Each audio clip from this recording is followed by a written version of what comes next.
What's happening, everybody? Jay Shockblast here.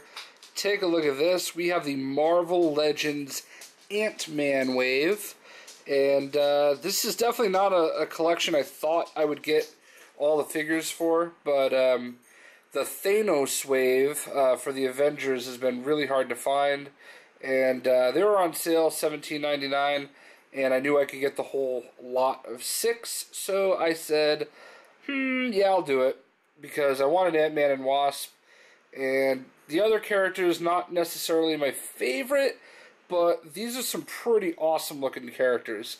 So I'm going to start right to left, because obviously the star of the show is Ant-Man. Now I thought about doing individual videos for all of these, but I don't know if there'd be interest for it, so I figured I'd just do them all in one. What I'm going to do is I'm going to show them all to you in the package, and then separately I'm going to open them, not on video because that would be ridiculous, and then we will come back with them all open and together. Now the build-a-figure for this wave, as you can see, is Ultron. Ant-Man comes with his head.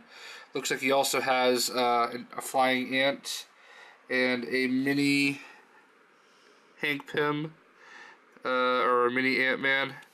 I don't know who the other one is, Yellow Jacket or not. It looks like it's Yellow Jacket. Really shocked and surprised they didn't put Yellow Jacket in this wave.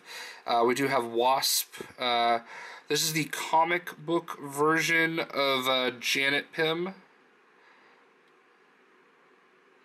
or whatever she called herself after the divorce.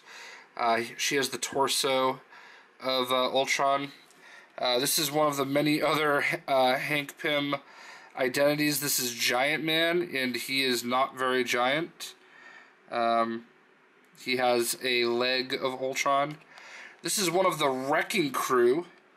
It's so funny that I got this because I was just about to play Marvel Ultimate Alliance again. I remember the Wrecking Crew being one of like the bad guys you fight on your way to like Asgard or something.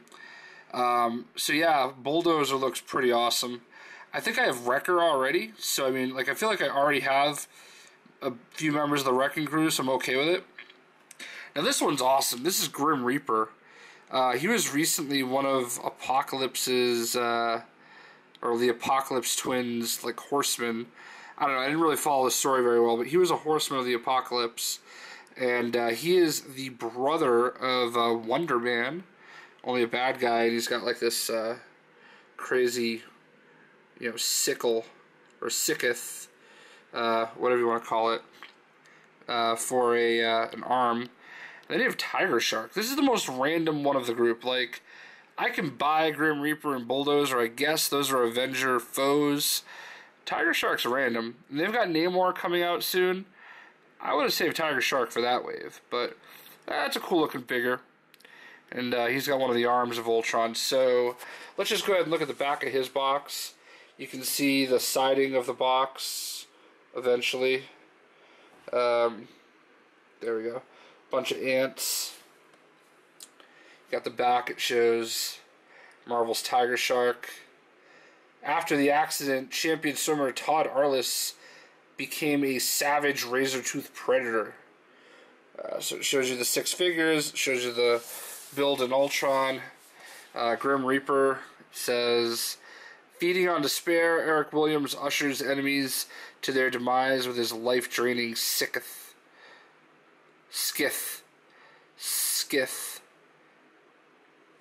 Anyway, what does Bulldozer say? He says, disgruntled criminal Henry Camp joined forces with the Wrecker and became the hero-crushing Bulldozer. Giant Man! From 60-foot Goliath to insect-sized hero Henry Pym has unlocked powers that will change the world.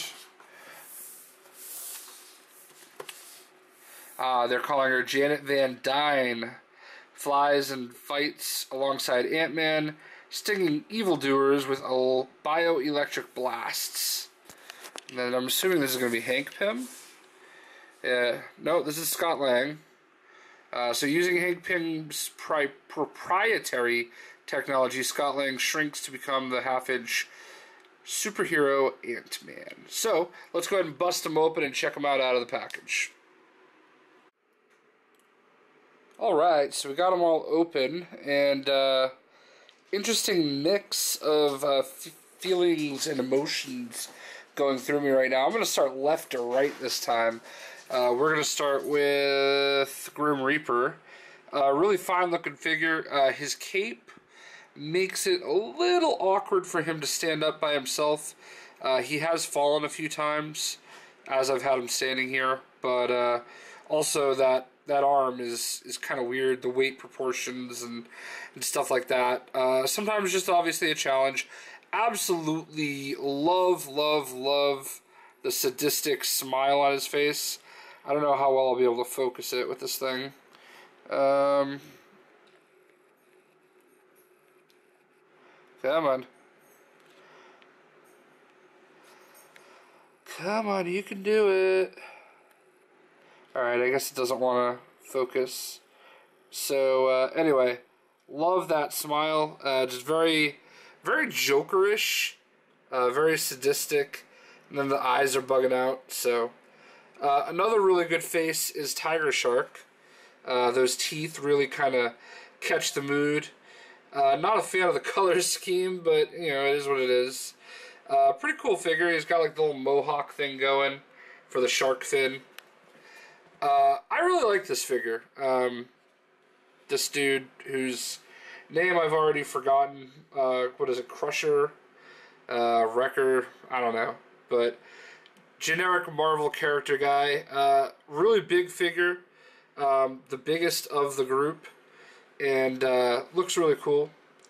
This is your build in Ultron. They're definitely chintzing on the Build-A-Figure pieces lately. This is not like the heaviest of duty figure. Like this figure right here is way better put together than this one. He's very thin, I guess. Very sparse on the materials. It's a serviceable Ultron. Like they would not sell this figure. Well, all right, it's Hasbro, so maybe they would.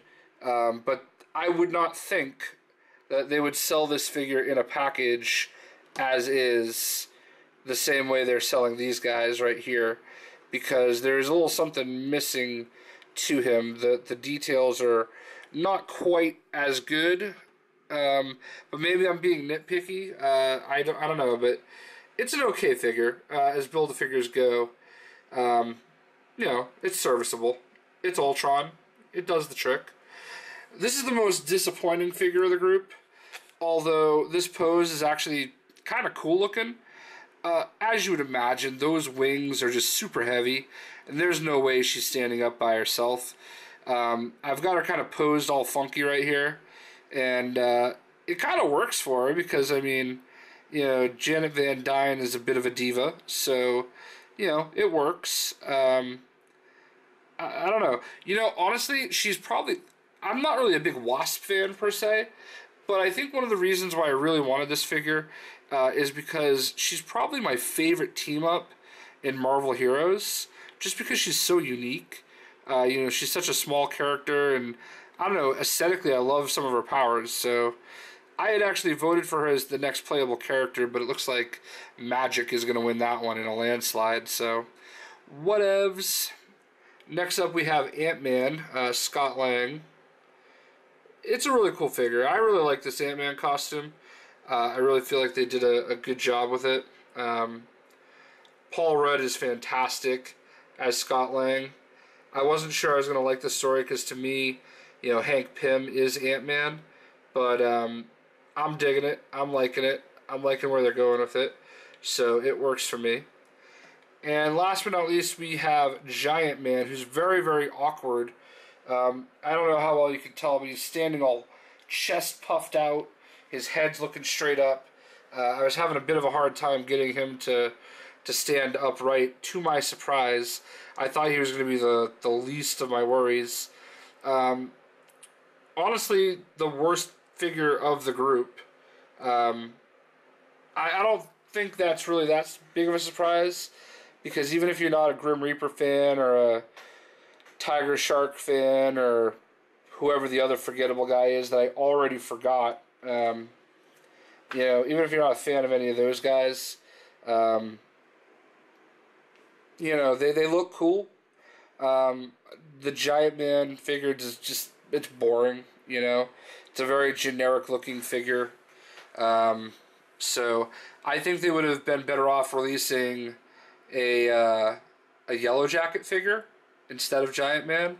Especially because Giant Man isn't really Giant Man. He's same size as everybody else man. He's actually smaller than most everybody else man. So, yeah. Like, I mean, he's almost as tall as Grim Reaper Man.